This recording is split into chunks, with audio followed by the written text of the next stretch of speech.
Kalian tahu nggak sih, ketika seseorang mengalami kecelakaan, kemudian mengalami patah tulang, maka kaki tangan mereka akan digips. Nah, ada fakta menarik ini. Ternyata gips dibuat dari senyawa turunan logam, sehingga kuat namun ringan. Kira-kira apa ya logam tersebut?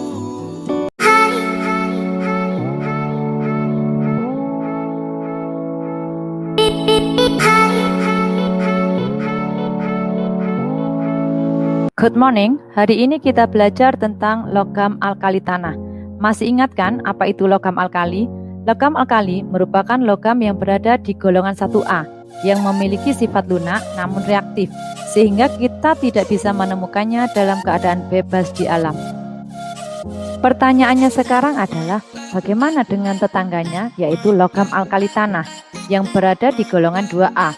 Meskipun bertetangga, alkali dan alkali tanah ternyata memiliki perbedaan yang mencolok. Kira-kira apa ya perbedaannya? Saksikan penjelasan berikut ini. Alkali tanah merupakan unsur golongan 2A dengan konfigurasi elektron berakhir di Ns2 atau memiliki jumlah elektron valensi 2. Alkali tanah terdiri dari berelium, magnesium, kalsium, strontium, barium, dan radium. Yang bisa kalian ingat dengan hafalan gitu, beli mangga, cari sirsa, bawa rambutan. Sekali lagi ya, beli mangga, cari sirsa, bawa rambutan. Nah, mudah kan? Nah, logam alkali tanah ini mirip sifatnya dengan logam alkali pada sifat umumnya seperti mengkilap dan konduktor yang baik. Namun, terdapat pula perbedaan antara lain. Alkali tanah lebih keras daripada logam alkali, dibuktikan dengan titik leleh yang lebih tinggi, 5-7 kali lipat dari logam alkali pada periode yang sama. Misalkan natrium yang merupakan logam alkali memiliki titik leleh 97,9 derajat Celcius. Lalu, pada periode yang sama, magnesium yang merupakan logam alkali tanah memiliki titik leleh 650 derajat Celcius.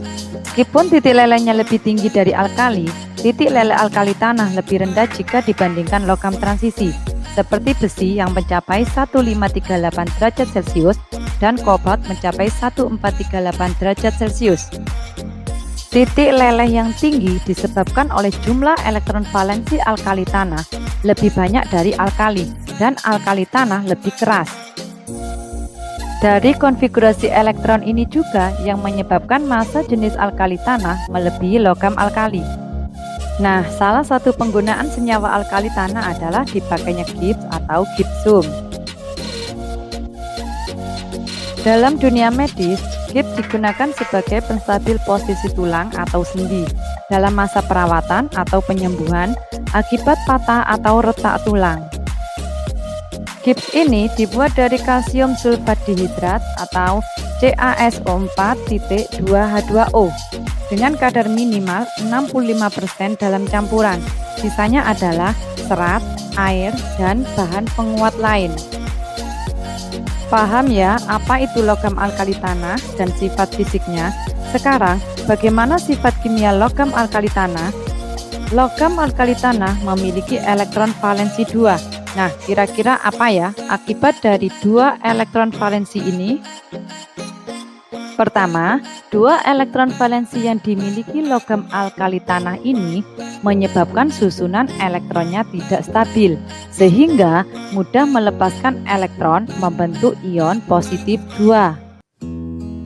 Nah, mudahnya melepaskan elektron ini menyebabkan energi ionisasinya jadi rendah, sehingga reaktif dan mustahil menemukan logam alkali tanah dalam keadaan bebas di alam.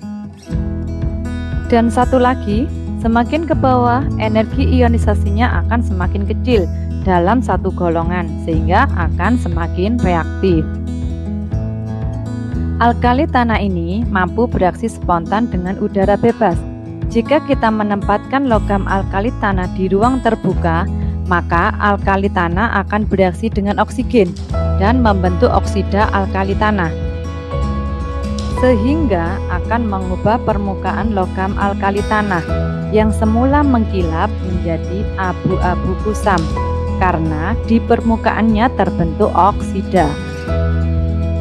Di sini menariknya, ketika logam alkali tanah ini dibakar atau dipicu dengan api, maka akan mudah terbakar. Misalkan pada logam magnesium. Ketika logam magnesium dibakar, maka akan menghasilkan nyala putih terang, namun tidak eksplosif. Inilah mengapa logam magnesium banyak digunakan sebagai bahan dasar pembuatan kembang api. Selanjutnya, kita bahas kereaktifan logam alkali tanah terhadap air. Nah, ternyata logam alkali tanah ini memiliki kereaktifan yang berbeda-beda terhadap air. Berelium tidak bereaksi sama sekali dengan air.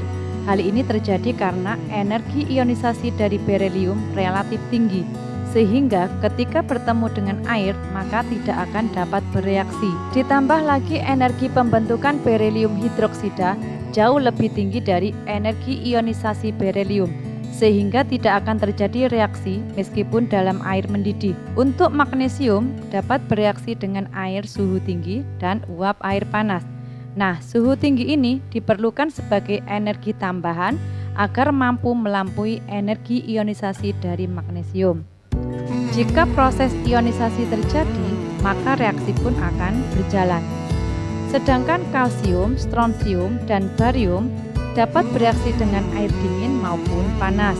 Meskipun memiliki perbedaan kereaktifan dengan air, namun semua logam alkali tanah memiliki kereaktifan yang tinggi terhadap asam.